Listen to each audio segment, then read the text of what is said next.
మనం ప్రకృతిలో చూసే అత్యంత అందమైన జీవులు సీతాకోక చిలుకలు కదా. కానీ ఇప్పుడు మన కళ్ళ ముందే అవి తమ రంగులను కోల్పోతున్నాయి. వాటి సంఖ్య దారుణంగా పడిపోతోంది. ఎందుకిలా జరుగుతోంది? ఒక్క మాటలో చెప్పాలంటే కారణం మనమే. మనం నాశనం చేస్తున్న అడవులు, వేగంగా మారుతున్న వాతావరణం మరియు కేవలం ఒకే రకమైన చెట్లను పెంచే మోనోకల్చర్ పద్ధతులు. శాస్త్రవేత్తలు ఏం చెప్తున్నారంటే సీతాకోక చిలుకల రంగులు కేవలం అందం కోసం కావు, అవి లక్షల సంవత్సరాల పరిణామం ఫలితం. కానీ అడవులు కాస్త యూకలిప్టస్ మైదానాలుగా మారినప్పుడు ఆ రంగులు ఫేడ్ అయిపోతున్నాయి. జీవ వైవిధ్యం నిశ్శబ్దంగా మారిపోతోంది. బ్రెజిల్కు చెందిన పరిశోధకులు ఒక షాకింగ్ నిజాన్ని బయటపెట్టారు. ఏ జాతులైతే చాలా కలర్ఫుల్గా ఉన్నాయో అవే ముందుగా అంతరించిపోతున్నాయట.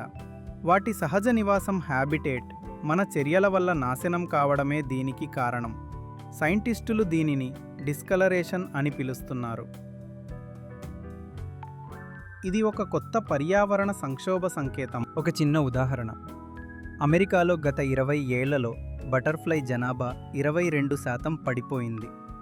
ఒకప్పుడు కోట్లలో ఉండే మోనార్క్ సీతాకోక చిలుకలు ఇప్పుడు కేవలం వేలల్లో మిగిలాయి.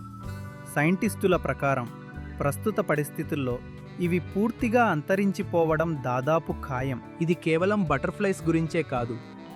వాటి రంగులు తగ్గడం అంటే మన పర్యావరణ ఆరోగ్యం, ఇకోసిస్టమ్ హెల్త్ దెబ్బతింటోందని అర్థం. ఇవి పువ్వులపై వాలి పరాగ సంపర్కం, పాలినేషన్ జరపకపోతే మొక్కలు, పంటలు పండవు. మన ఫుడ్ చైన్ మొత్తం కూలిపోతుంది. మన ఇకోసిస్టమ్స్ తమ రంగుల్ని కోల్పోతున్నాయి. ఇది కేవలం ఒక శాస్త్రీయ హెచ్చరిక కాదు, ఇది మన భవిష్యత్తుకు ఒక రెడ్ అలర్ట్. మరి మన ప్రకృతికి ఆ రంగుల్ని తిరిగి తీసుకురావాలంటే మన చర్యలు మారాలి. జీవ వైవిధ్యాన్ని కాపాడుదాం, విభిన్న రకాల మొక్కలు నాటుదాం, మన భూమికి తిరిగి రంగులద్దుదాం. ఇంకా మరిన్ని ఫ్యాక్ట్స్ కోసం మా అన్బిలీవబుల్ ఫ్యాక్ట్స్ ఛానల్ని సబ్స్క్రైబ్ చేసుకోండి.